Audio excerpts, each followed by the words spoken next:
তুমি কি জানো, এক গ্রামে ছিল এমন এক জাদুর আয়না যেটা শুধু মুখ নয়, মানুষের অন্তরের সত্যও দেখাতো।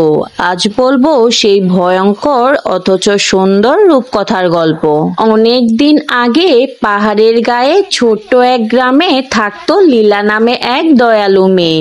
লীলা ছিল সবার প্রিয়, কিন্তু তার সবচেয়ে বড় কষ্ট ছিল সে নিজের মুখটা কখনো দেখেনি, কারণ তাদের গ্রামে কোনো আয়না ছিল না।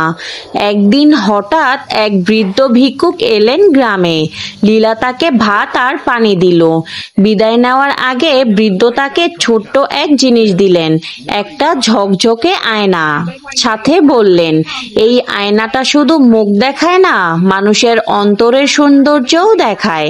লীলা অবাক হয়ে আয়নায় তাকালো। প্রথমে সে নিজের মুখ দেখলো, মিষ্টি হাসি, উজ্জ্বল চোখ, কিন্তু এরপর ধীরে ধীরে আয়নায় ভেসে উঠল তার দয়া, ভালোবাসা আর সবার প্রতি যত্ন।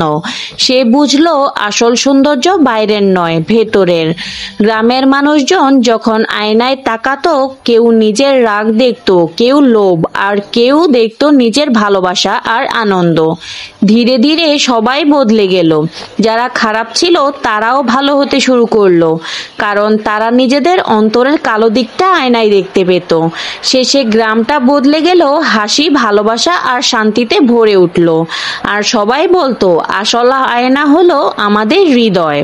এই গল্পটা থেকে আমরা এটাই শিখলাম যে সৌন্দর্য শুধু চেহারায় নয়, মানুষের মনের ভেতরের দয়াই তাকে আসল সুন্দর করে তোলে। তুমি যদি এমন জাদুর আয়নার সামনে দাঁড়াতে, তাহলে তোমার ভেতরে সবচেয়ে বেশি কোন জিনিসটা দেখা যেত, দয়া নাকি রাগ? কমেন্টে জানাও তো।